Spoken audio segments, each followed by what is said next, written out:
en quelques minutes bu fekkee baax na Yacine dañuy dem rejoindre léegi rédaction bu King FM ngir mën a tàmbali waxtaan bi nga xam ne tey ci suba si moom la ñu jël loolu it dinañ ci toftal répondeur bu King FM naka noonu suñu reportage du jour ginnaaw loolu it di ngeen am la minute basket wala ñu tuddee ko ñun actualité basket fii ci li nga xam ne moo di la première radio digitale bu Sénégal.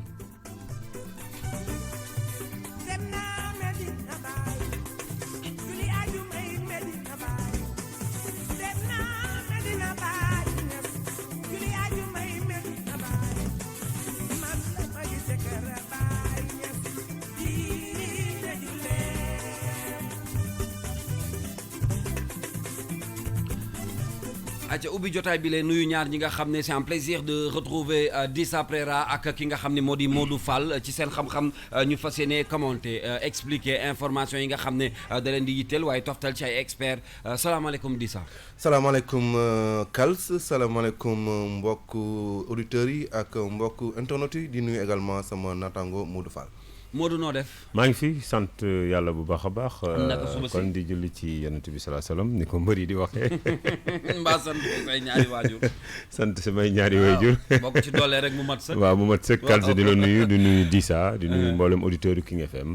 ak mboolem rédaction bu King FM. alors c'est un plaisir nga ànd ak Dissa tey ci suba si gis nañ ni yéenekaay yu bëri tey wax nañu ci li nga xam ne mooy mbirum suuf si ak foncier yi man nag li ma ci jàpp ci titre bi nga xam ne moom a gën a marqué mooy bi ma gis la tribune tey def ko ci xëtu yéenekaayam muy la mafia du foncier cassé par la Descos ñoom daa mel ni loolu moo leen yitteel. waaw jërëjëf Kals Modou Fall jërëjëf tey lu ëpp ci yéenekaay yi wax nga ko dañu xëyee li ñuy wax kii nee na mafia. am na ñeneen ñu ko tuddee tontine foncière.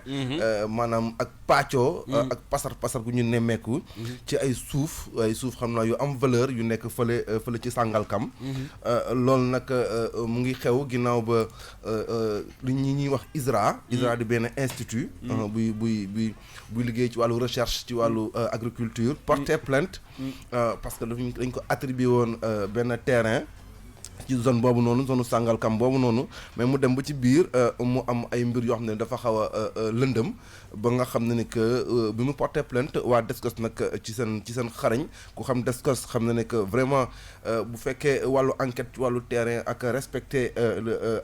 dëkkuwaay ak terre ak suuf si réew mi vraiment dañ ci intransigeant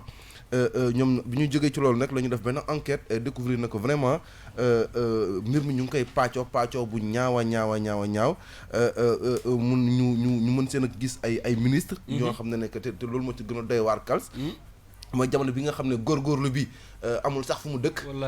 góorgóorlu bi pour mu am kër sax day dajale daanaka 10 ans. yenn saa yi mu am ay nit yu leen escroquer sax faf. léegi nag. ñoom ñuy pasar suuf si nga xam ne. ñoom moomuñu ko sax fondamentalement. mais di saa loolu ñaaw na mais ëpp naa ñaaw dafa sax ruslu. te li ci garaaw mooy Kals mooy. ay borom doole lañ ci nemmeeku ay ministres ay généraux de l'armée ay personnalités yi nga xam ne ñu ngi si woon ancien état bi nekk tamit ci mais kon jaay doole daf ci am. mais weesu na jaay doole. te li ci gën a doy waar mooy. dañoo dem sax ba défier autorité wu ki nga xam ne mooy président de la république mi nga xam ne dafa jëloon décision. jël benn partie terrain yooyu noonu. tabax ci li ñuy wax domaine agricole.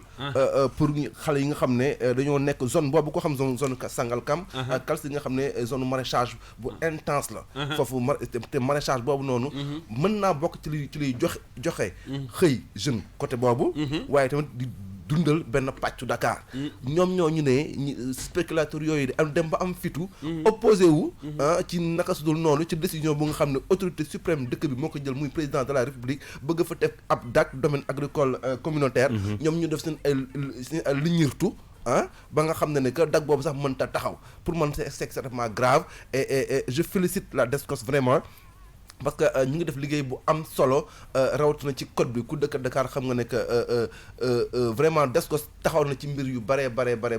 rawatina nag ci mbiru terrain yeeg mbiru plage yeeg mbiru yooyu bii nii wane na ko vraiment que nit ñi am na ñoo xam ne ba léegi ñu ngi pasare alalu réew mi te ko xam Kals ko xam suuf xam ne suuf lu doy waar la ñu ngi fàttaliku ay mbir yu xewoon fële nga xam ne moom mooy ca nord du pays ba nga xam Modou Fall waaw ndax yow mën nga ci àddu Modou Fall. waaw di ça li nga wax ni dafa am solo moom laa lay fàttali ndax boo xoolee wàllu DAC muy projet boo xam ne programme agricole la nga xam ne ay junni doomu aadama ay ndaw surtout waroon nañ ci mën a liggéey ci wàllu mbay ak yenn yi. mu mel ni nag kon ay njuuj njaaj ki loo xóor lañ ci defoon ba budul woon kon li nga xam te ni moo di 100 hectares yi président de la république jagleel ISRA. ñu dem doon ko saytu kon mën na am loolee fa lay jaar nax saay mais loolu ay jikko yu ñaaw la ci sénégalais faaw ñu dindi ko. ndax suuf bu ñëpp bokk ñu war ci liggéey mu war a ndax lañ fa waroon ji rek mënoon na dundal kon ay sénégalais yu bëree bëri. boo dellu see ci wàllu woowu ba tey ci wàllu liggéey boo dee xool Descos biñ ko amalee ci la yu bëri xaw a taxaw ci maanaam njuuj njaaj suuf ak ñoom seen parce que ñoom loolu mooy seen métier moo di saytu wàllu suuf litige foncier yi li ñu am ci litige yoo xamante ni réglé nañ ko bëri nañ léeg-léeg nga romb kër goo xamante ni dañ ciy def arrêt Descos maanaam arrêt de construction taxawal ko parce que dafa am litige tey jii dem na ba population bi képp ku ci am jafe-jafe ci wàllu suuf wala nga am jiixi jaaxa wala werante ci ku la jaayat keneen Descos ngay dem. kon Descos loolu moo ko tax a jóg. loolu moo ko tax a jóg bëri na ci ay sénégalais xëy na di saa ñiy déglu xamuñu lan mooy Descos c'est important ngeen leeral ko mais beneen bi ma ci bëgg a laaj mooy xibaar bi. fan la jógee est-ce que source bi leer na est-ce que c'est clair maintenant que njuuj njaaj yooyu ñuy wax ay kilifa yi ñu ciy tudd wala ñi ci njort ni ñoo ko def ñoom la ndax Descos boobu ngay wax ñoo fësal xibaar bi. waaw. Descos fësal xibaar bi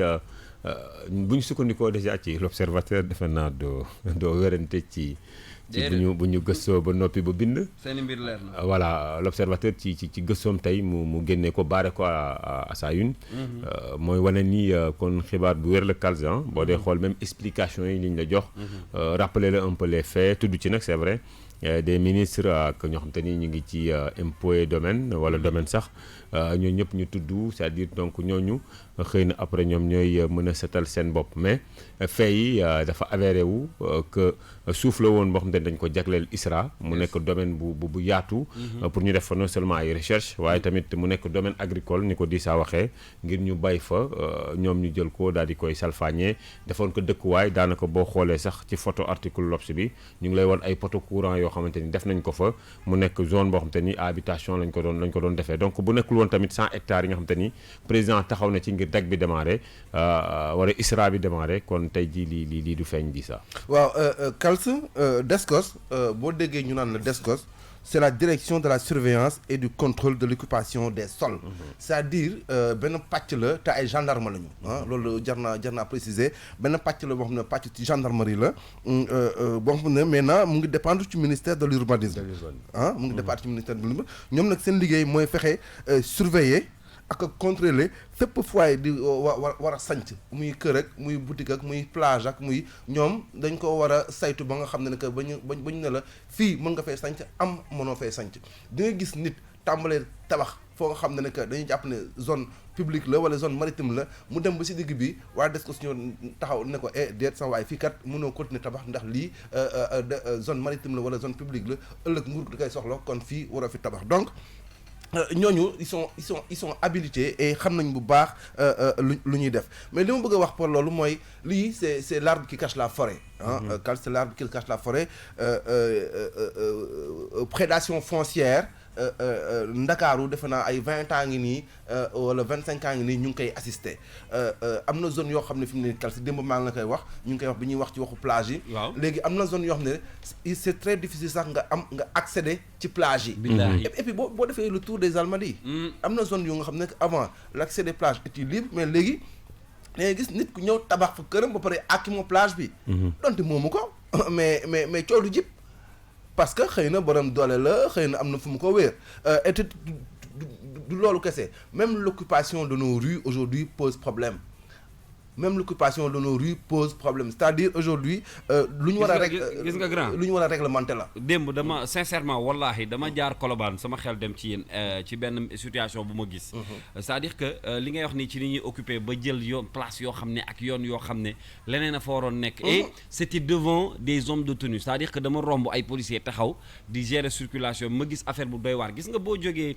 pont wu Colobane bi noonu. di dem côté service des mines ak yooyu. mais booy wàcc jógee service des mines di wàcc nii ñëw Colobane. mais est-ce que xam nga ni léegi ci kaw pont bi ci autoroute bi fa la Njaga Njaay yi gaare ñoom c'est-à-dire que fi nga xam ne voie la oto di fa war a jàll léegi ñoom dañoo sos seen ay oto dem ba léegi ñoom def ko garage arrêt lañ ko def arrêt léegi benn voie moo fa nekk boo xam ne boo jógee route nationale fa ngay jaar léegi ñoom te loolu yamul foofu dañ ko topp di ko topp ba ci angle bi léegi ba ci rond point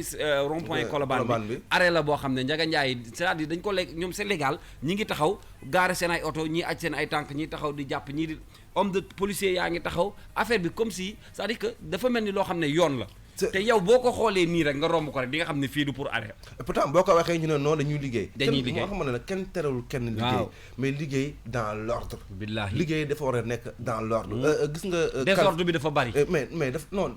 du désordre c'est le laisser aller. wallahi c'est du laisser aller il faut qu'on le dise. wax nga wax ji de. yaa ngi dégg baax laisser aller dëgg la. il faut ñu waxante dëgg. réew mi ab France du jóge fa lay ñëw defar ko suñu place. Macron du ñëw di ko defar Macron du jóge fa lay ñëw def ko suñu place. gis nga mbirum prédation foncière yi. maa ngi koy wax Kals. Modou Fall.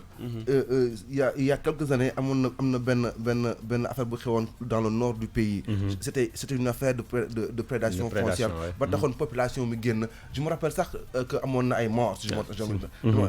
dama fàtte dëkk bi nu mu tudd siiwoon na fi lool. siiwoon na parce que am na benn usine bu ñu fa bëggoon installé. seen huile seen atool xaw ma seen huile. un truc comme ça parce que suuf. dafa sori ci xolu borom suuf dafa sori ci xolu doomu aadama am na ñoo xam ne seen suuf maam lañ ko doon naat mais mënoo xëy rek laal ko comme ça est-ce que yaa ngi comprendre bu baax loo ni donc tey prédation foncière bi dañ ci war a wax te ay rawatina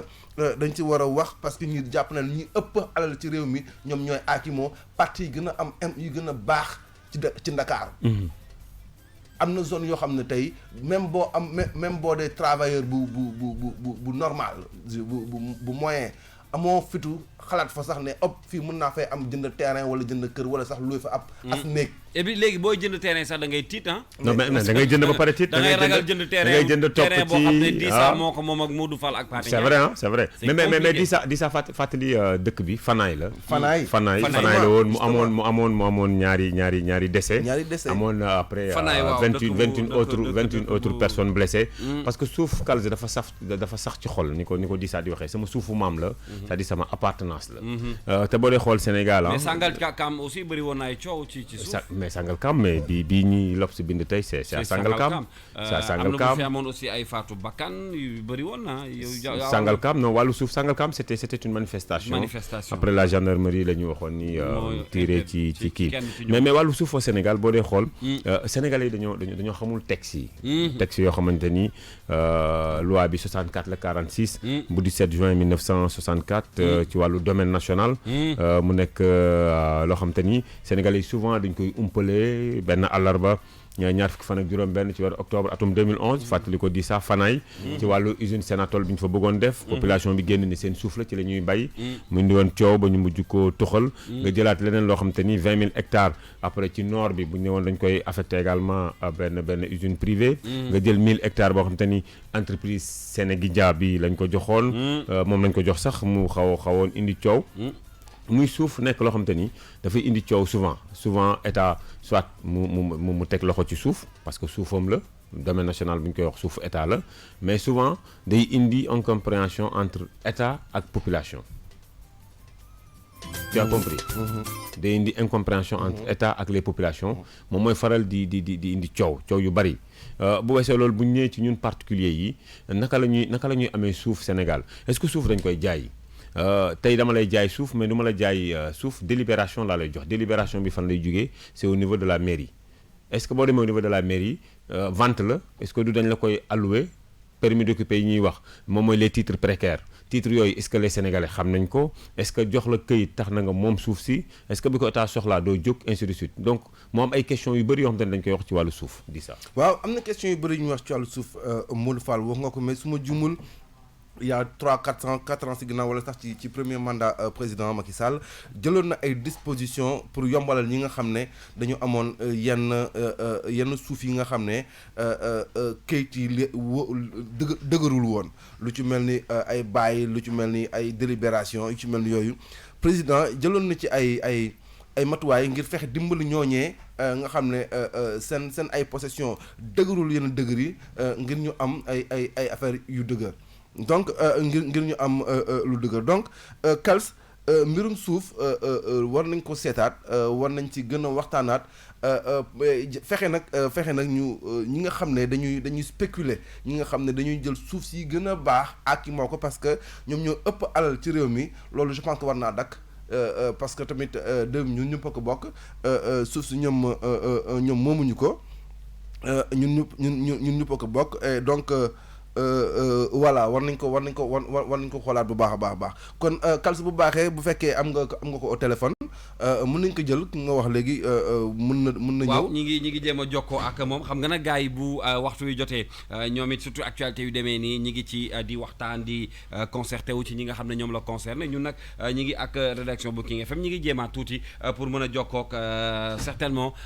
kenn koo xam ne mbir mi dana ko yitteel ñu mën ko boole ci waxtaan wi la may fàttaliwaat ni tey li ñu décidé ci suba si waxtaanee mooy mbirum suuf ak li ñu ci dégg ci yéenekaay yi tey bi ñu yeewoo ñiy jàpp ni mafia la ña ca des jàpp ni jaay doole ngi ci waaye lu ci mënti am daal askan wi rek moo ci loru te bëgguñu nag askanu Sénégal di loru ci yu may demee nii le temps ñuy jot suñu invité en ligne may fàttaliwaat ni que ñu ngi ànd ak boulangerie pâtisserie lu Kajoor mi nga xam ne ci suba si dafay ànd ak ñun di suñu partenaire ñoom nag may fàttaliwaat ni ñaari bërëb la ñu ubbeegum ci Sénégal bi njëkk ma nga Mbuur boo demee da nga ko fa fekk ba ca des mi ngi fii ci Ndakaaru di Kër Mbay Fall Tali Karo seen numéro téléphone yaa ngi noonu ngeen di gis ci kanamu écran ci suñu page Facebook bi wala www.kingfm.sn ay ndékk yu baax la ñuy defar ak yoo xam ne mën na laa gunge ci journée bi moo xam nga am ay xew-xew mbaa nga bëgg a bégal say xale ak say doom surtout ci rentrée yi nga xam ne ci la ñu jëm baax na ci nga jege ak waa boulangerie Le Kajoor ñu marqué une pause musicale le temps de retrouver un invité en ligne pour waxtaane li nga xam ne mooy actualité wu bés bi le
may fàttaliwaat ne ñi ngi ànd ak waa boulangerie pâtisserie Le Cadior rapidement ma fàttaliwaat leen ni seen ñaari bërëb yi nga xam ne mën ngeen faa dem fekk leen fa bi ci des benn bi mi ngi nekk Mbour ba ca des di fii ci Ndakaaru Kër Mbaye Fall numéro téléphone yaa ngi noonu vous avez la possibilité ngeen mën a woote ci 416 59 95 di numéro bi nga xam ne bu ngeen ci wootee rek di ngeen mën a jokkoo ak ñoom di boulangerie Le Cadior may fàttaliwaat ñoom nag ay seen spécialité jëm na ci bu dee da ngeen am ay xew wala ngeen am ay événement yu mag yoo xam ne bëgg ngeen ñoom ñu gunge leen ci wala sax ay anniversaire ay gâteau ci wàllu anniversaire wala it mbir yoo xam ne daal pour bëggal njaboot gi la ñoom taxaw nañ ci ak soin bu ma nga ñu fekkoon Mbour moom mi nga xam ne moo jiite boulangerie pâtisserie Le Cadior di ay partenaires yoo xam ne ñun nag bu ñu xëyee ci suba si li ma ci gën a neex mooy création yi nga xam ne ñu ngi koy def ci seen ay menu di mbir yoo xam ne man mosuma koo gis ci mburu xam nga mburu nag dafa am solo voilà mburu dafa am solo rawatina boo xëyee ci suba si mbaa nga am ay mbir yoo xam ne yaas la may seen na le c'est écrit pain ñebbe voilà à découvrir ci boulangerie pâtisserie Le Cadior di suñu ay partenaires yoo xam ne bu ñu xëyee suba su ne ñoom la ñuy àndal ci la première radio digitale bu Sénégal ma fàttali waat numéro bi mën ngeen ci passer ay commande rapidement ak son yi bu ak ña fa ne ñu leen di nuyu de passage numéro baa ngi nii 416 59 95 77 416 59 95 ngeen am possibilité wala ci 77 889 22 73 bu dee da ngeen soxla seen adresse email mën ngeen ko envoyer ci lecadior1@gmail.com pour ngeen am lépp luy information ci boulangerie pâtisserie Le Cadior bërëb ba yànj na bu ngeen fa duggee rek xam naa ni moom xol dana sedd voilà ñu ngi leen di xaar ci boulangerie pâtisserie Le Cadior.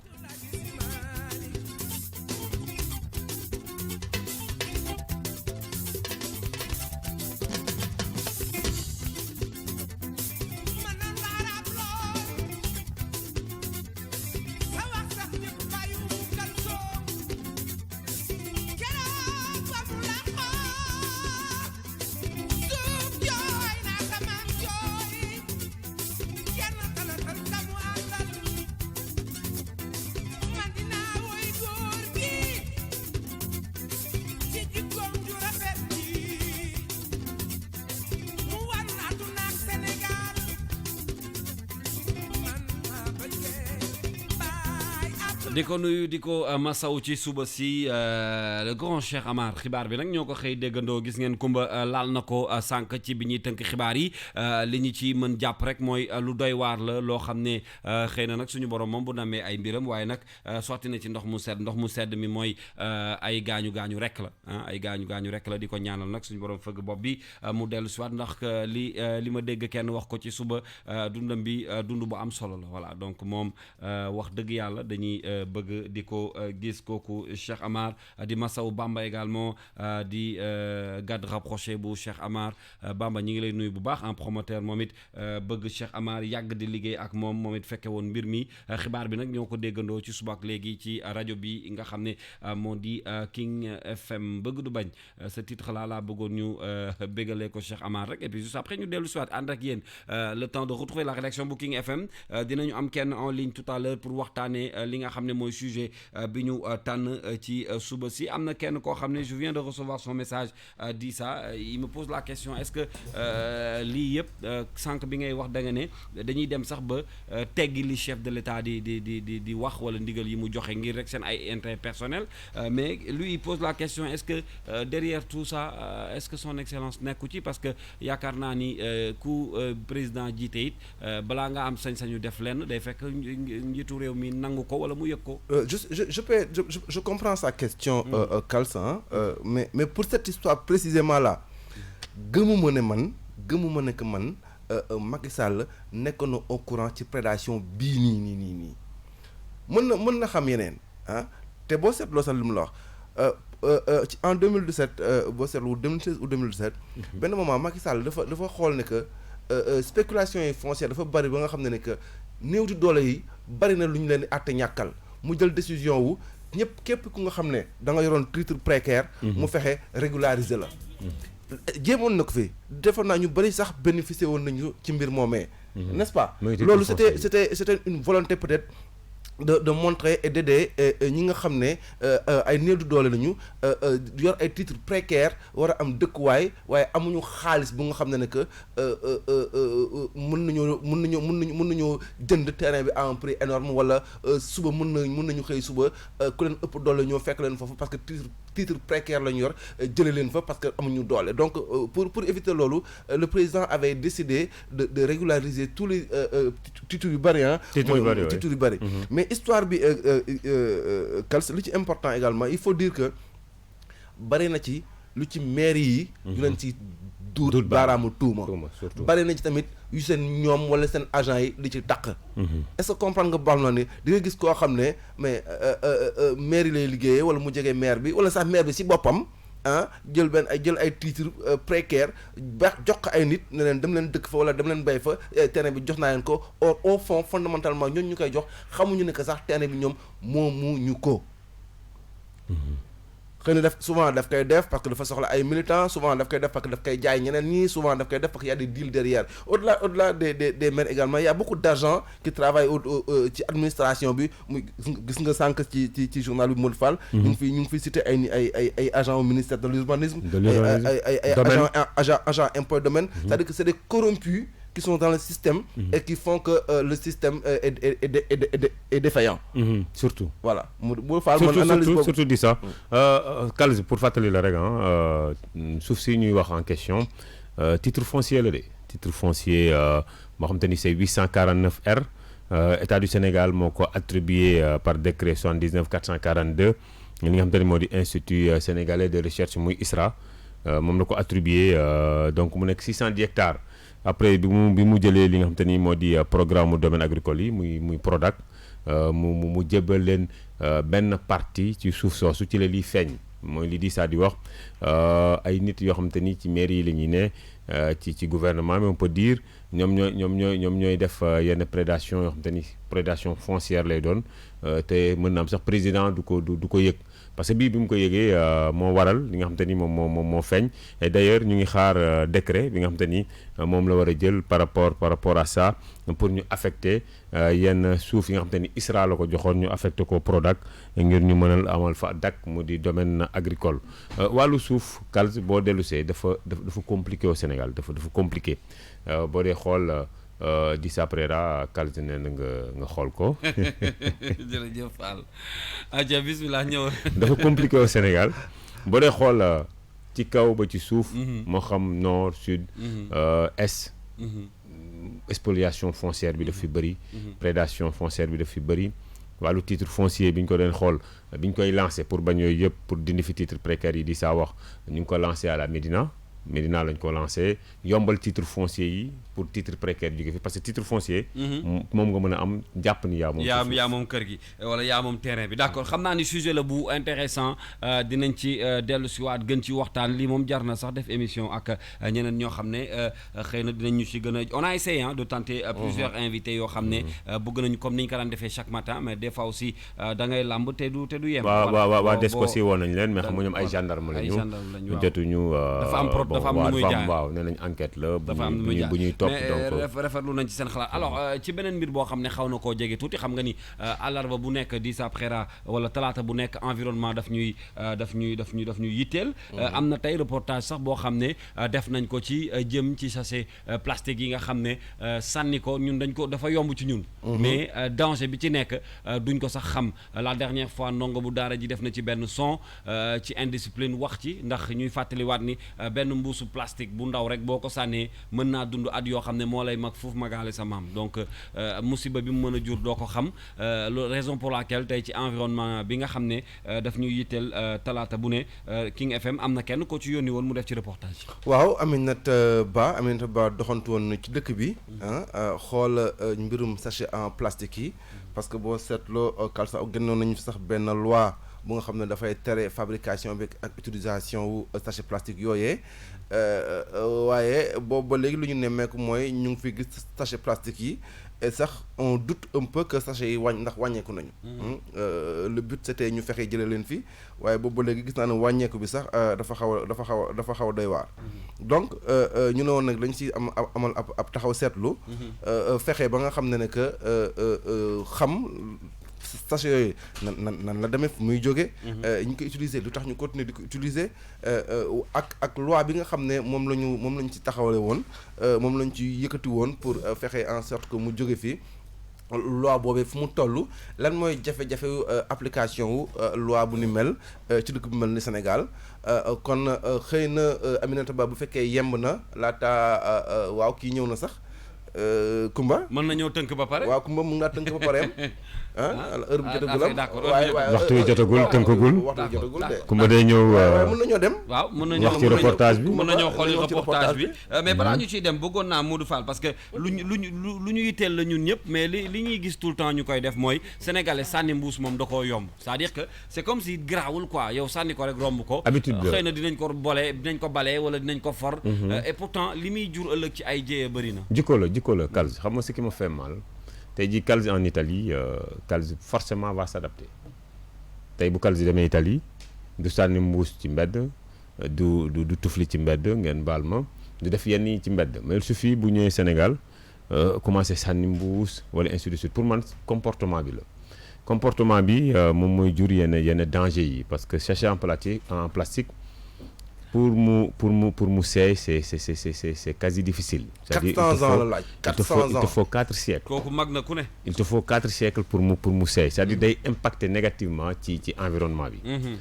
te loolu nag bu fekkee dafay impacter ci sa vie yow. ci sa vie wu doom say vie wu sët say vie wu sëtaat. pour man dafa jot nag nga jóg ci mën ci taxaw gu am solo goo xam te ne daf fiy deñ ñu daal di koy faaxas ba faw mën a indi li nga xam te ne nag moom mooy projet bi di saa doon wax sànq mu nekkoon projet sachet en carton je crois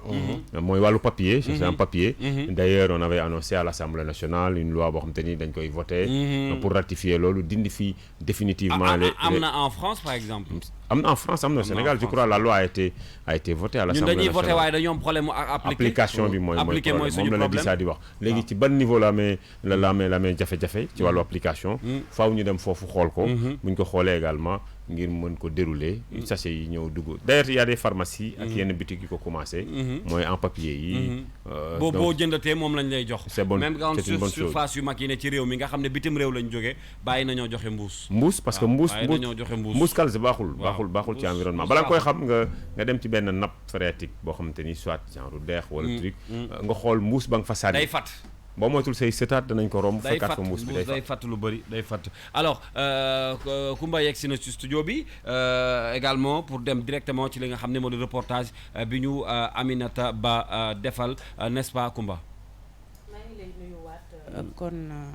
Kals comme ni nga ko waxee interdiction des sachets plastiques au Sénégal dañ ne am na loi boo xamante ne bi voté woon nañ ko mais loi bi fan la toll ndax nee nañ entré en vigueur au Sénégal en janvier 2016 ba tey parce que Assemblée nationale bu Sénégal dañoo adopté à l'unanimité le 21 avril 2015 la loi bi nga xamante ne promulgué nañ ko après le 4 mai 2015 mais ba tey gis na ni li nga xamante ni mooy application boobu les lois ça pose toujours problème te bu ci xayma dañu ne au Sénégal en moyenne 5 millions de sachets plastiques sont utilisés chaque jour par les ménages sénégalais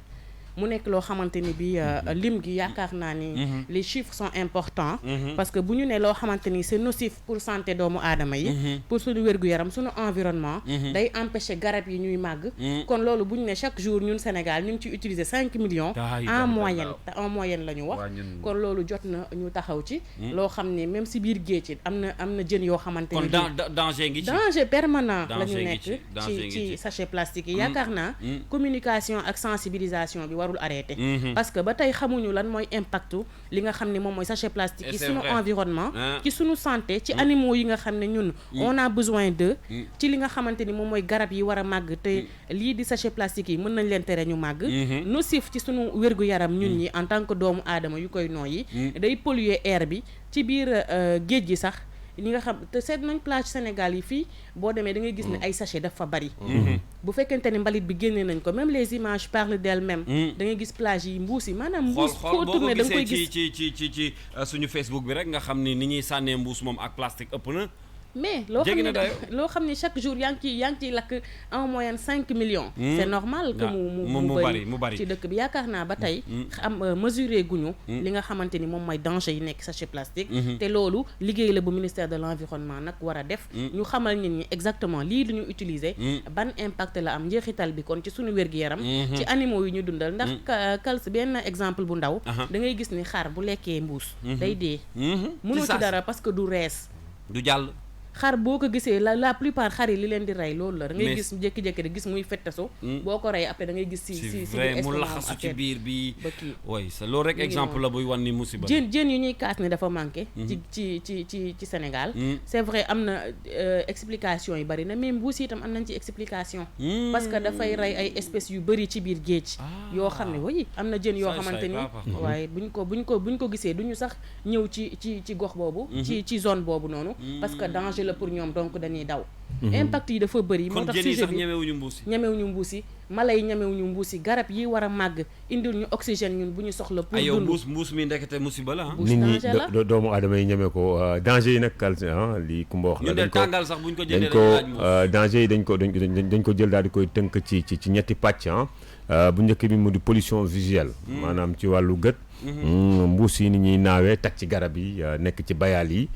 beneen bi di pollution de la mer et des rivières wax na ko mooy ni ñuy duggee ci géej gi océan beeg li nga xam te ni moo di wàllu dex gi empêché lu tolloog 100 000 animaux noonu lañ ko mën a waxee da leen di impacté bu duggee ci ndox mi beneen bi moo di dafay fàtte suñu caniveau yi ak suñu égout yi maanaam fi nga xam te ni mooy yoon yi suñu ndox yi di jaar ngir mën bañ ndox yi mën a déborder dugg suñu kër ak ñoom seen boo dee dox sax ci conduire yi di nga gis ni la majeure partie yu ci bëri mbuus yi ñuy sànni di ko utiliser moo xam mbuusu ndox la mbuusu sachet yi ñuy jaay dañ leen di fàtte te loolu baaxul ci suñu environnement baaxul même ci suñu santé kal jërëjëf kon Kumba ñu dem xooli reportage bi inchallah ñu ñëwaat ki nga xam ne mooy Aminata Ba defal nañ ci reportage bu am solo ñu déglu côté dellu soit ci mbedd Ndakaaru yi fu nekk la ñuy gis ay mbuus li ñu bëri umpule mooy baaxul ci wérgu yaramu doomu aadama Sidiki Daaf ñu dajee ak moom ca Géejawaay. plastique moom du seey la preuve en est que xar bu lekkee ngooñ mu rees bu lekkee plastique mu ti ci biir noonu la ko xamee misaale plastique quoi pour moo mën la ko wax di kii quoi ni mu bone or musiba la à la fois pour élevage bi musiba la pour suuf si musiba la pour vraiment nit doomu aadama en tant que tel fa lay nekk saa yi nekk de deng saa yi nekk suuf si kooku si moom affaire doy waar la. askan wi ñu ngi mettitlu l'état bu Sénégal jëlul benn matuwaay ngir loi bi mu tëraloon ci tere jëfandikoo mbuus yi daal di wéy. ñoom ñoo commencé woon tere sachet yi xoolal Mauritanie toppandoo ko tey Mauritanie amatoo droit dugg bi ñu jox la benn sachet ci guddi gi borom bi dañoo ko njëkk a bañ soo jëlee ñëpp ñu jógee fi waat ne dañuy tere ay mbaalu caas yi Mauritanie Sénégal moo génne affaire bi de waaw Mauritanie toppandoo ko da ngay sax itam ñu appliqué fii def rigueur bi affaire bi buñ ko teree ñu bàyyi ko mais àll bi yëpp yàqoon na ay sachet boo demee sachet yi dafa yàqu. bon nguur gi ne woon nañ ko arrêté mais nag boo dee dara nañ ko arrêté day fekk kii ko boobu quoi en fait kii quoi nga am d'abord ay moyens nga am d'abord quoi ay jumtuwaay yoo xam ne day tax ñëpp topp li nga wax mais nga am leneen lu ko remplacer. gouvernement bu Sénégal dafa war a sensibiliser askan wi ci gàllankoor yu mbuus yi mën a jural nit ñi. sama morom yi xamul ñu xamal leen sachet yi lan la ci alam bi bu ko defee nag ñu waxtaan borom bitig yi koy jaay ñun tam ñu commandé usines yi sachet kayit yooyu ñu jox ko bitig yi borom bitig tam mën ko jaay te bitig du jaay dara di ko ëmb ci ay yéen wala ay kayit. ñeenti fan ci weeru mars 2015 état bu Sénégal daal di siiwal benn loi buy tere askan wi di jëfandikoo ay mbuus ci weeru janvier 2016 ci lañ ko daal di voté ci pencub ndaw réew mi waaye bi la loi amul mucc loolee waral suñuy interlocuteur di woo gouvernement bi mu gën a taxaw ci bile mbir ngir njëriñu askan wi ak alam bi. alors Dissa bu ngeen baal ma Dissa li ma la bëggoon laaj rek moo dellu siwaat mooy li mu doon wax léegi muy application bi nga xam ne bu ñu voté benn loi du rek ci lii Sénégal dañu tàmm bu ñu nee non bu ñu ko xoolee ci wàllum tuxum cigarette si dañu ne woon voté nañu loi boo xam ne kenn amul droit tux fu la neex ci espace public yi da ngay fekk nit ci néegam sax taal cigarette ci biir néegam tux donc mu mel ni application bi li ñuy wax naan à chaque fois bu ñu jëlee ay décision wala bu ñu jëlee benn loi teg ko assemblée nationale ñu voté ko communiqué ci après derrière nag li nga xam ne mooy application bi ça pose toujours un problème de façon wax nga que loi yi bëri woon na fi mais par exemple bi concerné par exemple la importation ak fabrication sachet plastique yi moi j'estime que ceux qui doivent interdire cela savent d'où vient les sachets en plastique boo demoon tey autour du marché Thiaroye am na foo xam ne ci biir marché bi man xam naa lu may wax dañ fay produire sachet plastique ñi dëkk Thiaroye xam nañ lu may wax mais man mi nga xam ne dëkk ma Thiaroye da xam loolu asamaan ñi nga xam ne ñooñu seen liggéey mooy fexe saytu loolee kon bu ñu ko deful wàcc nañu la ñu war a def te ñàkk appliquer loi Sénégal du lu bees mu ngi mel ne nga ne Sénégal ceebu jën la ñuy añee nekkatu fi information dafa dem ba nga xam ne ni que ñi nga xam ne sax ñooñu la loi bi war a dal instant da ngay ñëw teg leen ko au premier jour bi dañu naan lii de du am mujj dañuy tàmbale nii rek mais du yegg dañuy exemple bu mu lay jox mooy xoolal si déguerpissement yu mujj yi dañuy kaas gars yi wax ne ñii dañuy débuté déguerpissement yàgg na fay am ñetti fan une semaine un mois après nit yi ñëwaat jàll ci leneen université déguerpir na ñaata yoon àll Cheikh Anta Diop booba jaaykatu dañoo ñëwaat lan moo tax li tax nag mooy ña war a def loolee bu ñu taxaw bu ñu war a taxaw loolu du mën a am imposer leen application ku nekk si dëkk bi dafa am foo war a taxawee mais affaire du sachet en plastique yi également mënuñu ko wér rek uniquement si wàllu loi gis nga un peuple ça s'éduque un peuple da nga koy jàngal ay mbir c'est-à-dire que tey am na yeneen dëkk yoo xam ne pour jël mais qu'est-ce qui a fait que aujourd'hui nit ki ñemewoo dugal Rwanda sachet plastique boo yoree mbuus aéroport la lay yem mais lan moo tax application mais application qu'est-ce qui nous empêche nous d'appliquer comme ça mais aussi d'aller vers autre chose c'est-à-dire que aujourd'hui plastique bi dañ koy recycler il faut développer ce marché parce que c'est un marché porteur maa ngi koy wax la dernière fois maa ngi naan l'écologie et l'environnement c'est un enjeu mondial c'est-à-dire que c'est économie c'est pas pour rien qu'on parle d'économie verte c'est à la mode maintenant c'est un enjeu mondial c'est dafa lëkkaloo maa ngi leen wax le genre c'est un enjeu mondial maanaam la petite enfance c'est un enjeu mondial Sénégalais dañoo war a yeewu si loolu léegi affaire bi link la mais parce que perspective d'avenir la et puis c'est un monde c'est un monde alors balaa ñuy jeexal Kumba ci pour tëj loolu soxna yi tamit defe naa ni am nañ ci wàllu mat sëkk ndaxte dëgg la ñun dinañu utiliser mbuus yi waaye boo demee ci kër yi booy dem marché mbuus ngay yor da ngay gis kuy jógee marché sax yor fukki mbuus ak juróom-ñaar xeetu ñoom Yacine gi buñ la jaayee soble nga def ko ci mbuus jaay la netetu nga def ko ci mbuus luñ la jaay nga def ko ci mbuus à la fin quand tu reviens à la maison yow mbuus yooyu mbalit lay mujjee nekk ci yow te mbalit moom sànni rek lañ ci xam léegi nag boo sànnee fa mu jëm loolu mooy la grande question parce que fa mu jëm fa la nar a des nag ba ay at est-ce que xalaatoo ni delluwaat tamit ci kër yi ci sensibilisation boobu ngay wax dellu soit ci kër yi ñi ngi fàttaliku ndeysaan mag ñu njëkk ña bu ñu daan dem marché laket lañ daan yor mbaa ñu yor benn panier boo xam ne mën nañ cee def ndugg yi dellu si mais léegi soo ko defee sax dañ lay xaw a xeeb xam naa dañuy yaakaar ni maire nga wala da ngay yàgg mbuus yi daal lañ def tendance et danger bi ci nekk donc famille yi war nañu delluwaat ci yaay yi njaboot gi pour sensibiliser leen ñu xam ni loolu it du rek dañ koy wax nii waaye lu mën a andi ay jiixi jaaxala ci askan wi rawatina sax ci seen santé. loolu la ëkkal parce que buñ ne la yaakaar naa ñàkk xam réellement lan mooy danger yi nekk ci sachet plastique moo tax parce que sama moroomu jigéen yu bari yoo xam ne dañuy xëy di dem marché di yor ay mbuus xamuñu sax mbuus bu ñu yor lan ban ndax am na danger ci seen li nga xam ne mooy seen wér-gu-yaram wala ci seen environnement yaakaar na dañ ko jël nii rek pour utiliser ko def ci seen ay affaires yu ñuy jënd mais bu ñu xamoon carrément li nga xamante ni moom mooy danger yi nekk ci utilisation mbuus boobu yaakaar naa dinañ ko bàyyi moo tax ma dikkaatal ci sensibilisation bi ñu doon wax il faut ñu wéy di sensibiliser nit yi xamal leen ni lii ngeen yor danger la pour yéen mën na leen indi lor ci seen wàllu wér-gu-yaram ci seen wàllu environnement yaakaar naa kon li nga xam ne mooy sensibilisation toujours moom mooy ñëwaat comme ni nga ko waxee leket lañ daan yóbbu marché yóbbu li nga xam ne moom mooy pañe marché kon bu ñu demee ba indi mbuus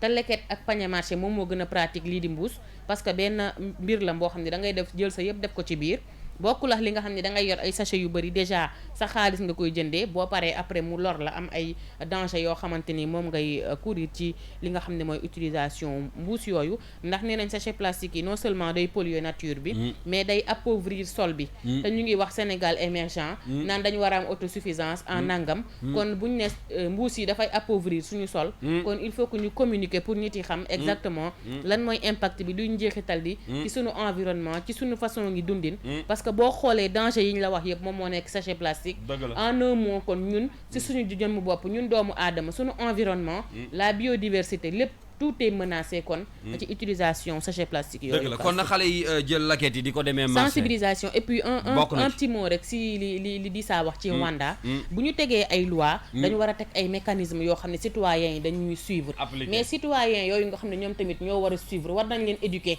ñu am benn comportement citoyen nouveau type de sénégalais bi ñuy wax. bu mu nekk message rek boo xam ne dañ koy bàkkoo lors de campagne wala lors des combats yu ñuy mëne na nekk loo xam ne dañuy fexe ba askan bi yow mii di sénégalais nga am culture ne man sachet plastique bi war naa ko mën a bàyyi waaye waruma romb yor benn kaas en plastique sànni ko ci mbedd mi nii comme ça naan mbedd mi mbeddum buur la looloo ñu gën a lor kon nanu fexe balaa ñuy créer ay loi nanu créer ay citoyens yoo xam ne xam nañ importance yii les lois xam nañu njeexital bi sachet plastique am ci seen dundin yaakaar naa ku xam ne lii dalay lor surtout ci wàllu wér-gu-yaram di nga ko moytu bu baax ayca jërëjëf Coumba ñu ngi lay gërëm bu baax a baax moom di ngeen àndaat ak moom ci jotaayu xibaar bi nga xam ne dina am midi culture dina ci am pàcc midi culture dina jotaayu xibaar bi gën a yaatu ci rajo King FM la première radio digitale bu Sénégal ñu jàll ci leneen ginnaaw bi ñu jógee ci wàllu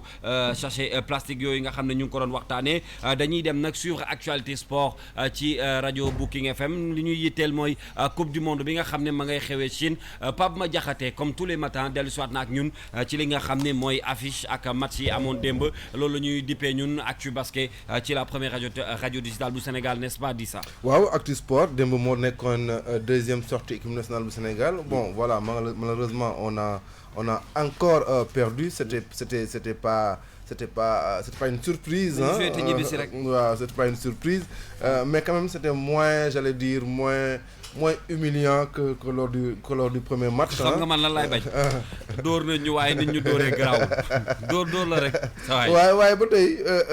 xam nga 100 points moom ci 53 xam nga 57. 46 xaw ma nangam. waaw 46 boobu moom dafa xaw a yéeme. mais au moins bi quand même ils ont réagi. waaw ils ont réagi bon. mais xaw nañoo fente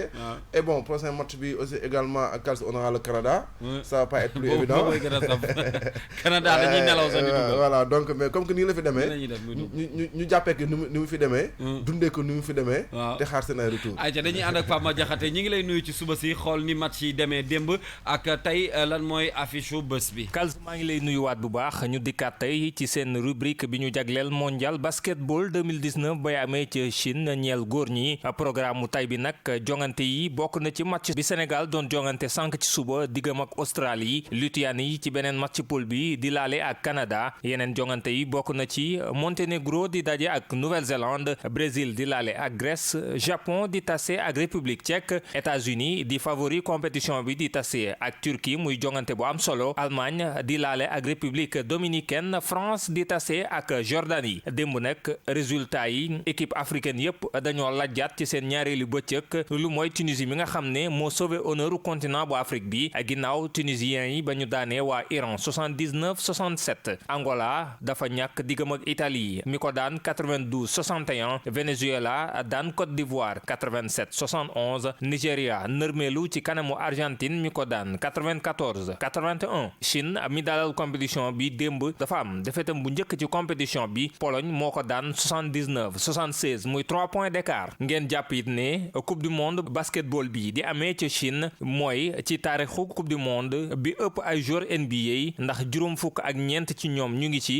yu bàyyeekoo ci fukk ak juróom-ñaari réew Sénégal nag bokkul ci équipe yi am ay joueurs NBA ndax ci fàttali Gorgui Sy Dieng bokkul ci ñi ñu sélectionné ngir ñu représenter Sénégal ci bile compétition. Gorgui Sy Dieng bokkul ci ñi nga xam ne ñoom la ñu tànn ñu dem représenter ji Sénégal góor gi nag xëy na bu ñëwoon pañe yi dina xaw a yokk tuuti mais defe naa waaju njool ji dem na de ki doon def buzz bi fan yi ki doon def buzz bi moo di kan. moo de man waaju njool ji laa ci xam de. dama toog tuddee ko waaju njool. parce que il a fait le buzz par rapport à sa taille. À sa taille. Ah bah oui. Ah bon? Il est long. Bon le basket c'est la taille déjà. Ah bah si moo tax ma ne la waaju njool ji loolu kay yàqul dara ci basket. yàqul dara ci basket mais Kals. daaw na nii boo ko bëggoon yóbbu ci équipe bi mu war a basket nii la ko bali. meneur lay doon. il faut nga non mais meneur lay doon Daouda boo ko yóbboo meneur attends mais Daouda boo ko yóbboo meneur lay doon moom mooy doon suñu genre Hamdel Meda Hamdel Meda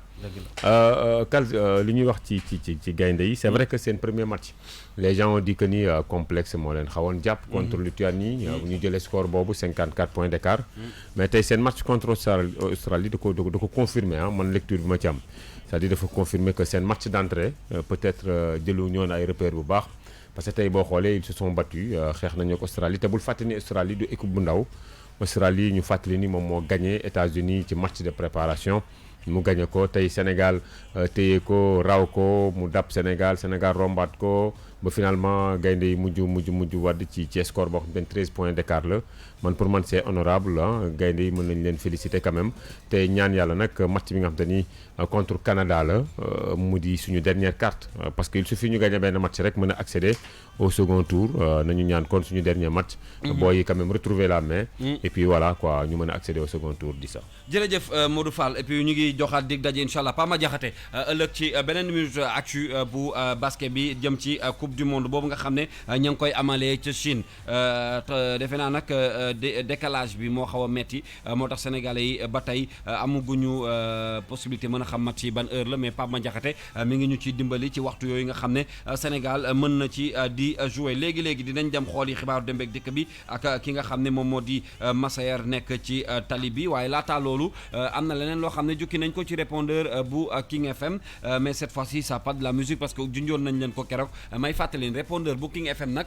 numéro la boo xam ne xalaat boo am ci sujet yi ñuy faral di waxtaane moo xam bu tey wala bu romb wala boo xam ne bëgg nañ ko waxtaane ci jamono yi ñu jëm mën nga ko faa yónnee ci 77 846 24 00 77 844 24 00 mooy numéro bi nga xam ne vous avez la possibilité de participer ci sujet yi nga xam ne dañ koy tànn ñun di ko waxtaane benn boo xam ne jëloon nañ ko ci la semaine dernière doon waxtaane ci plateforme yeeg musique bi nga xam ne bëgg nañ koo exploiter mu génn Sénégal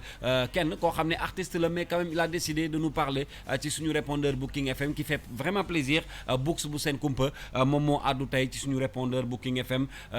di sa prera ñu déglu ko te dellu si waaw Books moom c'est une référence dans le mouvement hip-hop Kal quand même il est nee naa la mbir bu la sa ay morom nangulee rek c'est parce que ndaanaan nga dëgg la te Books moom kenn du laam-laamee naka laa ko mën a leader la waaw dugg nga ci hip-hop bi de waaw leader la parce que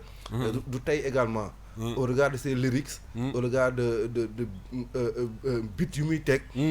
démb si guddi rek non yow boo paree foog ñu dem non pour te dire que démb si guddi rek j'écoutais référence waaw référence de Books voilà donc voilà mais est-ce que yow 15h duñ dem RFM tey non et puis man bëgg naa mu ñëw fi defal ma am na benn somme sur moom bu xaw ma ndax moom la ou pas bu tudd tuuru Sénégal waaw boobu cinquième underground voilà c'est fantastique d'accord on écoute Books et puis on se retrouve juste après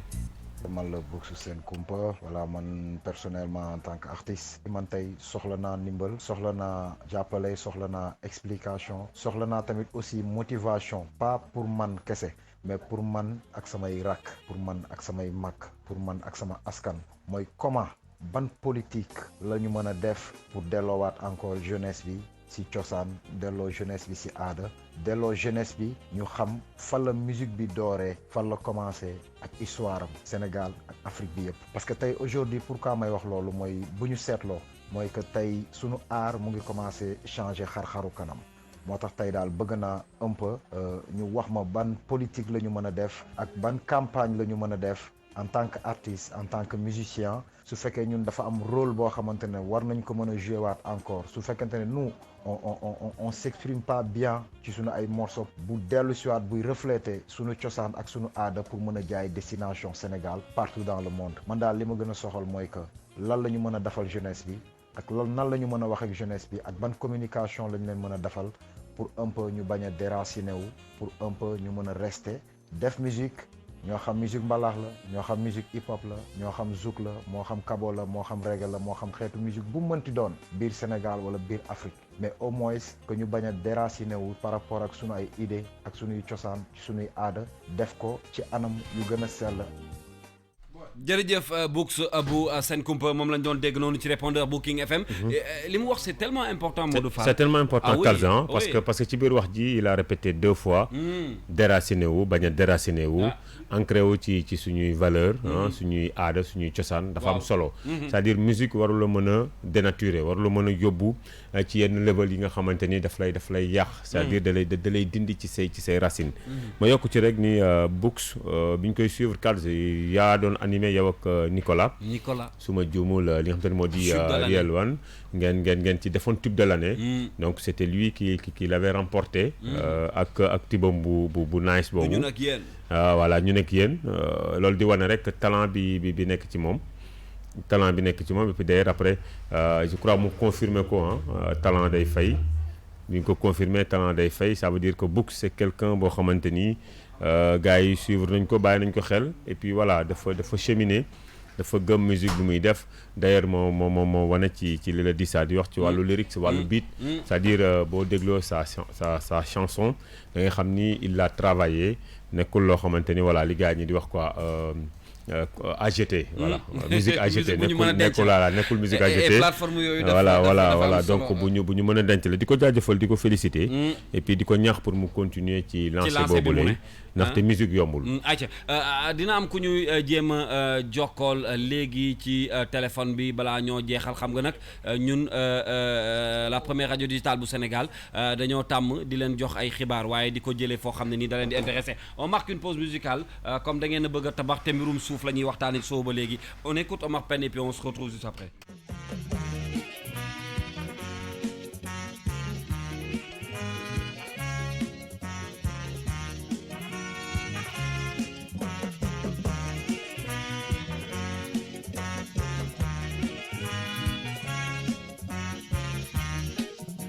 Big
ndeysaan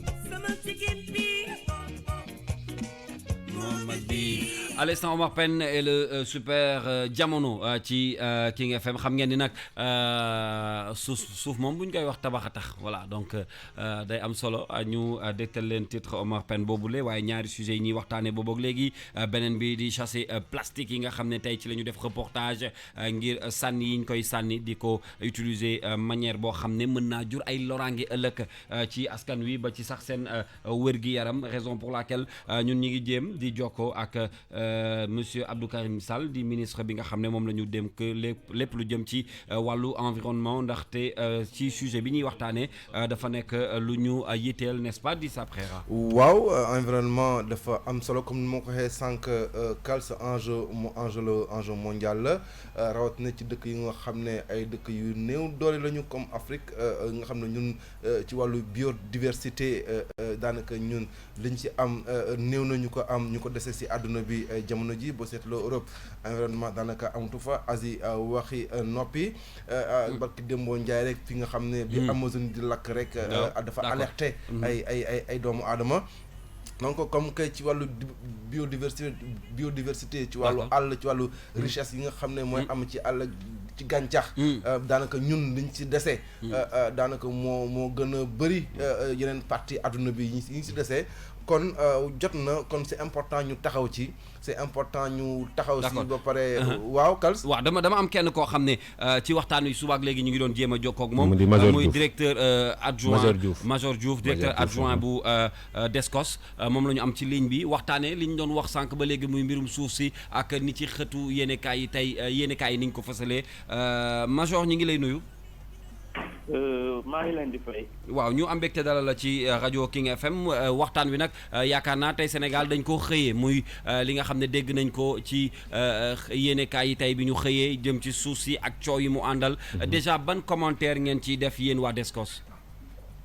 waaw balaa may répondre ci sa question ma préciser le ne man je suis maay Bassirou Diouf urbaniste DPLG adjoint du directeur. Je ne suis pas gendarme, je suis un civil. D'accord. Civil là, donc les techniciens qui travaillent avec les gendarmes. C'est une synergie d'action entre techniciens et officiers de police judiciaire. Donc loolu daal bon liñ ciy wax mooy que ni xam nga dëkk moom suuf bu ñu ko organisé wul utilisation bi du neex parce que booy gis même mën nañu wax sax souvent yenn accident yi yenn inondation yi yenn problème mu nit am difficulté ci biir quartier mënuñu ko ñëw xettale ak yooyu c'est parce que suuf si ni ñu ko utiliser dafa jaarul yoon. loolu moo tax nag comme ay li ñuy wax document de planification mooy ay plan yoo xam ne dañuy tëral ni ñu war a séddoo ni ñu war a séddalee suuf si séddale bu jaar yoon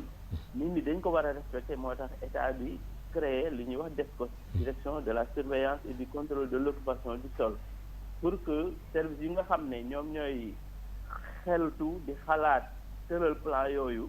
ñun ñuy xool nit ñi seen toogin méngoo ak plan yooyu ni mu demee mooy mu am maanaam conformité moom lay wax méngoo ñu nit ñi toogee ak plan yi ni ñu tëddee dañu war méngoo moo tax ba nga xam ne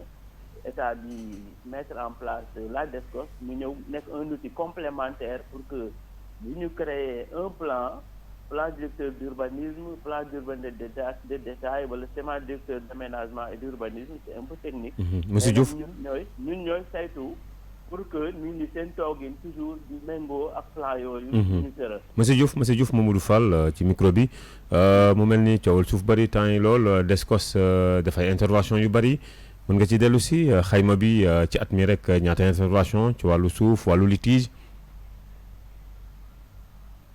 mais indicateur bi nag mën nañ la ko peut-être bu ñu toogee séance de travail nii xam nga au téléphone mën nañu la jox tout de suite ay indicateurs de nos interventions. mais Descos daal a ngi def rôle am boo xoolee une mafia cassée par la Descos titre boo xam te ni Tribune moo ko barré à sa une mooy Descos fait son rôle. waaw ñu ngi ci góorgóorlu xëy na nag comme ni ñu koy waxee daanu dajul suuf ñun dinañ génn suñu ay génni bopp di dox ci dëkk bi di xool tabax yeeg lotissement yeeg yëpp ndax lépp mu ngi jaar yoon mais léeg-léeg aussi yéen sax da ngeen ñu servir de vitrine d'alerte comme démb intervention bi ñu def ginnaaw raay donc presse bi ñoo wane ne maire ginnaaw raay am na problème ak ay administrés ci loo xam ne dañ ko mébét def ci benn tali boo xam ne ubbi nañ ko fa maire bi am fa projet ñu dégg ne am na coow ba ñu arrêté fa ay nit léegi ñun ñi nga xam ne suñu rôle mooy ñu xool nit ki li muy def ndax jaar tegale na ko ci yoon ak ndax méngoo na plan yi dañ koy dégg rek dañuy dem xool ba nga xam ne balaay suñu kilifa yi laaj ñu mbir moomu nu mu demee te duñu am luñ ci tontu. donc dinañ génn ci suñu coobaree bopp mais dinañ génn aussi ci kaw ñu saisir ñu signaler ñu loo xam ne dañoo war a dem xam lu fa xew ñu calmer ko balaay dara di am. bi ñu demee démb gis nañ ne effectivement projet bi projet bu réel la moom la maire yi Guinaw Rail Sud amoon mais nag amagul benn autorisation. ba nga xam ne dañ leen a dànkaafu ne leen ñi doon opposé wu ci seen droit la ñu nekk ndax liggéey boo koy def bu ne dafa war a am autorisation de construire. te comme amagul leen ko na ngeen teg lépp ci suuf da ngeen dem ci service yi nga xam ne ñooy joxe autorisation d'effectuer des travaux ngeen am autorisation bu boobaa da ngeen mën a liggéey te du ngeen am benn problème ak ñun. monsieur Diouf joxe autorisation de construire ñun dañuy surveiller ndax nit ki am na wala amul bu amul ñu ne ko taxawal ba nga am ko. mu leer nañ monsieur Diouf xëy na temps bee ñu xoj du ñàkk ñu am yeneen ëttu jotaay yoo xam te ni danañ ko yaatal waxtaan ci Descos ci wàllu liggéeyam bu baax a baax di leen gërëm yéen waa Descos kon Kals ñu jàll ci leneen ndaxte temps bi xëy na moo ñu xoj fukki minute rek a des ci suñu émission monsieur Diouf jërëjëf ñu ngi koy gërëm bu baax bi ñu ubbeeg léegi nag moom jéemoon nañoo jokkoo ak ñoom mais comme ni ko di saa waxee du yomb parce que xam nga boo bokkee ci corps boo xam ne pour nga wax ak ñoom day am xaw tuuti am protocole booy jaar pour wax ak ñoom du yomb waaye jéem nañu suñu kéemtalaay kattan ba jokkoo ceeg monsieur Diouf mu andi ñu ci ay leeral et li mu wax c'est tellement important suuf du rek looy jël rek teg sa ay briques ak say mool wala commencer tabax dafa am yoon booy jaar yoon te yoon boobu dañ ko respecté raison pour laquelle Descos nekk fii waaye tamit di amal ay vérification ay enquête mën naa ko tuddee noonu ndax lii ñu génnee ci suba si nii lu am solo la te lu yitteel sénégalais yi waaw lu am solo la lu yitteel sénégalais yi man la koy wax sànq Kals mbirum suuf ñun généralement au Sénégal et en Afrique ñun suuf ñu koy donnee ak nu muy ñëwee ci ñun dafa wute ak yeneen réew européens yi ñun parce que à la base ñun suuf mooy suñu richesse bu dul suuf mooy sa gétt généralement même ñi nga xam ne que c'est ce qu'on appelle des peuples de l'eau mooy ñi nga xam ne ce sont des gens de la côte dañu daan am tool les pêcheurs donc suuf dafa am fu mu ñun relation bu ñu am ak suuf dafa sori. suñu digganteeg suuf dafa sori. dëgg la dafa sori ba nga xam ne que lu ñu war a encadrer la lu ñu war a leeral la. kii urbaniste bi wax na ko sànq bu amul bu distribution bi si c'est pas équitable. ça c'est des sources de problème. donc war nañ ci taxaw comme j'ai dit.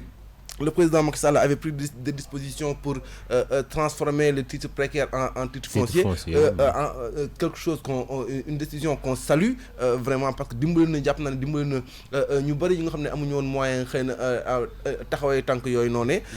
waaye teewul tey am na ci zone yoo nga xam ne que ay zone yu am solo la muy ci wàllu richesse muy ci wàllu mbay muy wàllu richesse suuf wala ci wàllu sax climat bu favorable jafe na léegi sax nga mën fa am boo amul alal boo nee naa la boo amul yenn moyens yenn doole yi doo fa am suuf na jafe nga am fa suuf ku la wax tey par exemple ay Bambilor ay ay fi ñuy wax léegi ay Sangalkam am na jamono yoo xam ne dañ daan wax ne suuf cher fa waaye jamono yi defe naa nekkul jamono yooyu doon ñu daan wax suuf cher fa parce que ay léegi ak 3-4 millions sax dina jafe nga trouver suuf ay Mbambilor ak yu mel noonu te ay temps c'était pas ça Modou Fall prédation si di sa li nga wax dëgg la prédation foncière ak spéculation moo ko yóbbu ba Mbambilor à l'époque boo dee xool 10 ans ci ginnaaw boo ko dee xool 500 000 may na la fa terrain 400 000 boo demee tey ba yegg ci pour nga am un terrain terme bi nga mujjee utiliser parce que man comprendre ma ko prédation foncière ak spéculation foncière mooy lan mooy wàllu salfaañe saax-saaxee suuf si ak spéculation mooy njënd ko jaay bu tegul ci yoon di jëndee fukk wala ñu may terrain bu ne fukk wala ñu ne yaa ko bokk diw nga wiiri leen nga jaare leen ginnaaw daal di ko jaay lekk seen alal ay labaj jënd suuf su dul jaarul yoon jaay ko bu dul jaay ko nga xam ne moomu ko wala jël suufu jàmbur jaay ko yooyu yëpp ay xeetu spéculation la xaw ma ndax le ministre Abdou Karim Sall mu ngi en ligne pas encore léegi dama bëggoon ñu dem yëri ji yéenekaay yi te dellu si waaw ndaxte yéenekaay yi fësal na bu baax tey li ñuy waxtaane nii mën naa ne waaw ak Serigne Saliou Seck et puis juste après on se retrouve pour la suite ndax li ñu desee ci waxtu bareetul le temps de voir est-ce que ñi ngi mën nañoo jot monsieur le ministre ba tey en attendant Serigne Saliou Seck moo ñuy jox li ci yéenekaay yi. réew mi jamono ji ñi fi faatu wala ñi fi faatule ba tax seeni mbokk di dégg si gi leen di gaale ña ca ëpp l'accident yi am ci kaw tali bi moo leen faat ubbil le quotidien yéenekaay bi ne route nationale numéro 1 moom manees na koo tudde couloir de la mort maanaam deewukaay ndax nag gannaaw l'accident yu bëri yanu fay nemmeeku ni ki démb rek am na ca fay tolloo ko caajaay benn biis boo xam ne dafa saaraan oto bi Dakar la jóge woon doon dem Kaolack ba mu yeggee fay tolloo ko diggante Sandiara ak Caajaay ca la nërmeeloo juróomi doomu aadama ñàkk seen bakkan ci saase fanweer jële ci ay gaañu-gaañu yu metti ba àgg ci lool l'Observateur La Tribune Les Échos ak Vox Populi ne Cheikh Amar tamit def na l'accident ubbil Vox Populi yéenekaay bi ne bu dee dëgg rek ngeen bëgg a dégg Cheikh Amar démb dafa rëcc ci kaw autoroute Ila Touba bi ci oto Range Rover la duggoon pëna ba toj ca fay tolloo ko njaare ma oto ba ëlbatiku njiitul TSE jële ca tànk bu damm ak mbagg mu moy chauffeur ba ak ñeneen ña nekkoon ca biir oto baat amee nañ ca ay gaañu-gaañu yu metti lool Les Échos ne l'accident bi Cheikh Amar def kay moo ngi xewe ca Touré Bondé di dëkk buy tolloo ko njaareem ci kaw autoroute Ila Touba bi ambulance moo leen fa jële yóbbu leen ca l'hôpital Matlaboul Fawzeyni bu Touba docteur ya seet ko ba mu dal ñu soog koo dugal ci ab l'ambulance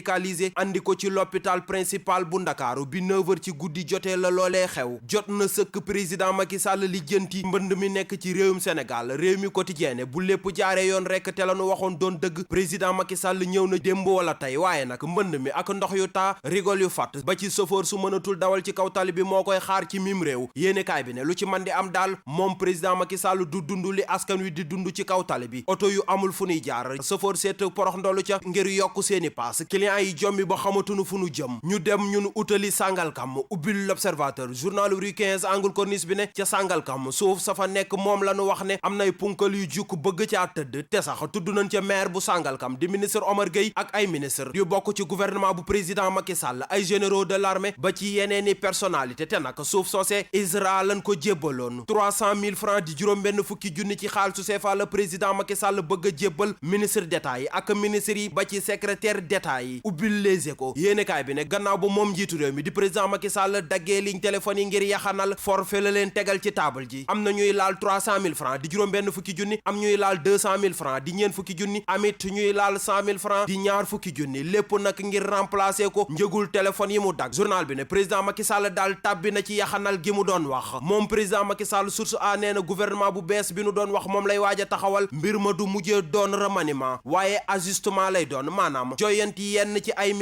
mystère dëgg la Sadio Mané di dund ak tubaab yi ubbil record yéenekaay journal bi ne titre ñetti meilleur joueur FIFA 2019 génneeti nañ ci doomu Bambali bii di Sadio Mané Bambali ca Ziguinchor la nekk foofee tamit la stade Aline Sitoé Diatta nekk ñetti waxambaane la fa gendarmerie bett ñuy siim seen mari ngàññ ba tax mu teg leen loxo seeni tur moo ngi ci page 9 bu l'Observateur Mathia Mendy la Yaya Seydi ak Ousmane Sonko ñoo defati loolu jërëjëf Serigne Saliou Seck ñu ngi leen di gërëm bu baax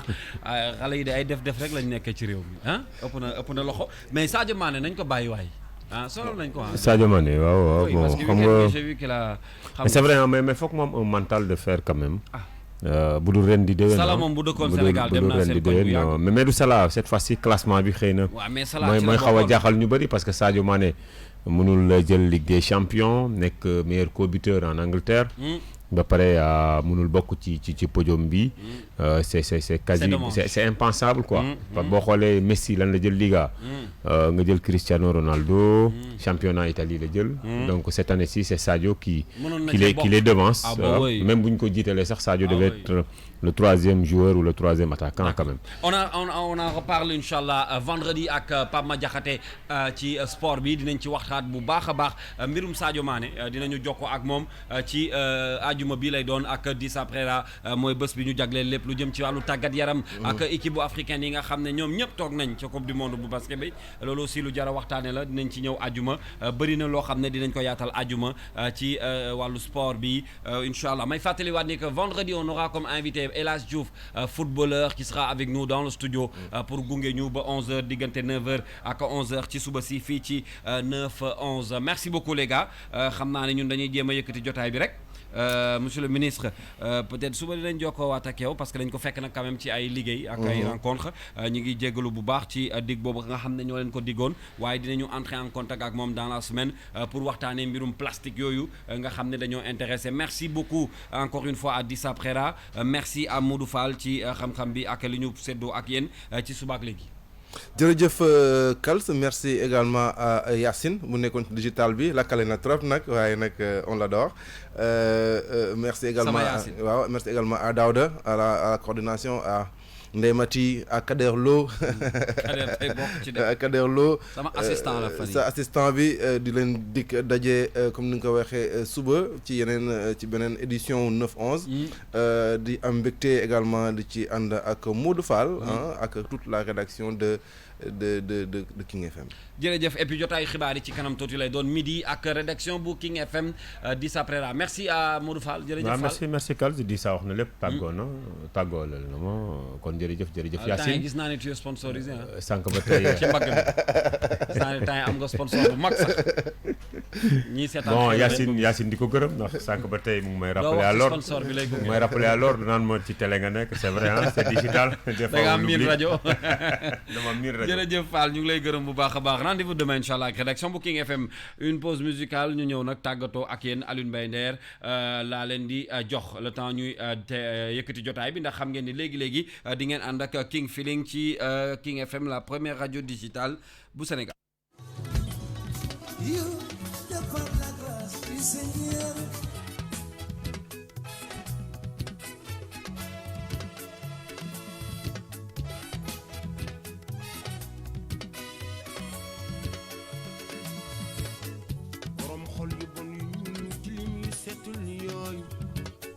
ñooñu defet la nooy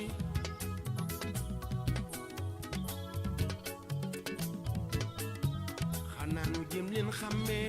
waaye lu jafe la ndax ñooy bokku jootaay en tout cas defet la nooy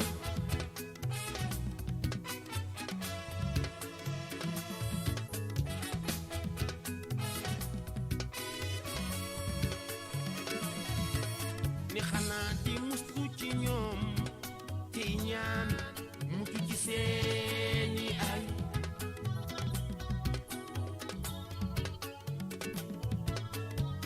ndax di poson sa ko lekki faatu su nekkee ki yow nag ci la gën a garaaw en tout cas defe laa nooy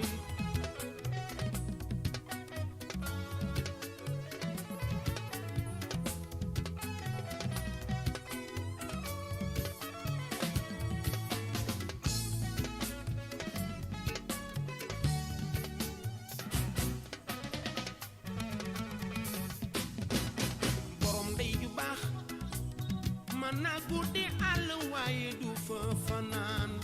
te kuy xaar mu fande soo muy tuwul yow yaay dañe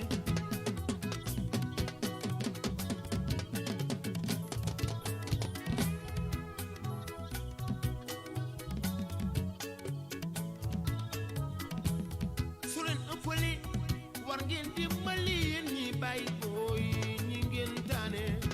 ndax maanaam soo déggee waxi mag gëmal ni moom du fanaan àll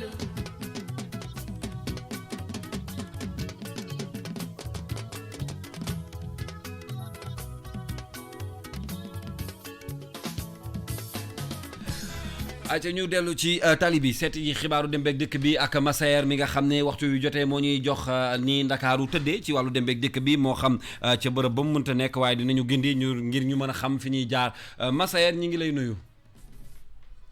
allo Massaer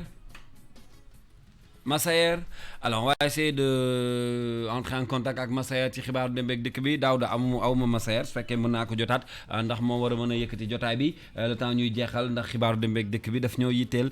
ci la première radio digitale bu Sénégal en attendant ñu jokkowaat ak moom nag ma bàyyi leen ngeen bégal seen bopp bégal suñu bopp ci Alioune Mbaye Nder bi nga xam ne c'était un extrait dans son album de son album lu tax bi génnoon en 2005 ou c'est ça allez ñu ngi leen di xaar ñu ngi xaar Massaer ci téléphone bi le temps ñu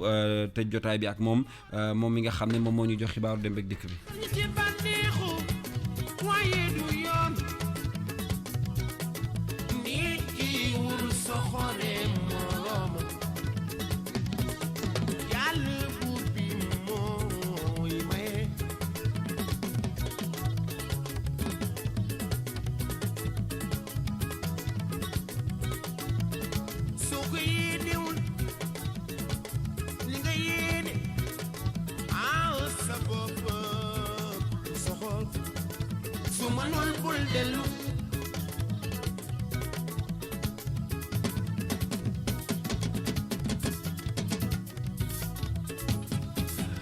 ayca ñu delluwaat ci tali bi ak Massaer noo def naka suba si.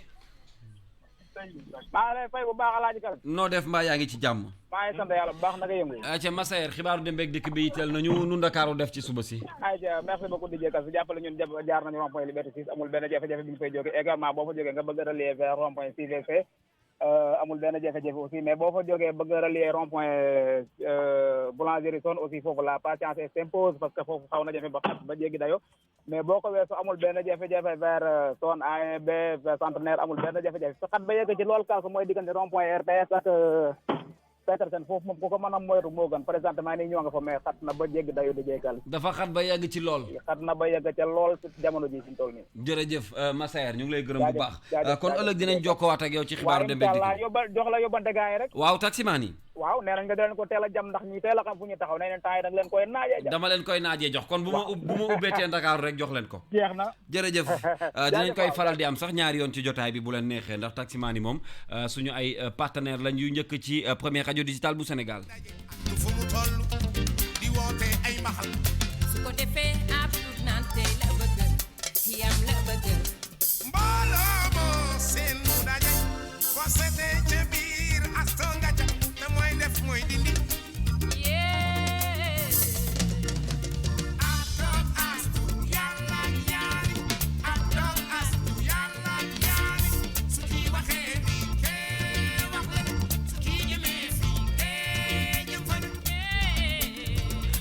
jërëjëf ñu ngi leen di jox dig daje comme nee nañ mën naa jóg bàyyi ma jóg ba suba ak jàmm incha allah on donne rendez-vous demain 9h ñu àndaat ak yéen ci beneen jotaay xibaar di gërëm bu baax ñi ma àndaloon ci service technique bu Booking FM Daoud ak de Kaderlo pour la partie réalisation de cette émission di leen gërëm bu baax ci li ngeen doon dégg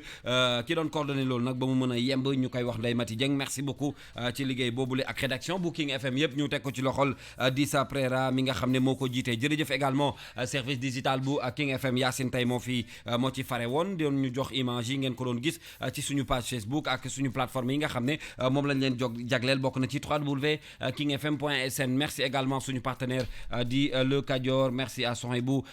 di Le Kadior boulangerie pâtisserie bi ñu doon àndal ci émission bi jàmm ak jàmm yàlla nañu yàlla sàmm ba suba tout de suite DJ Cool dans King Feeling merci à demain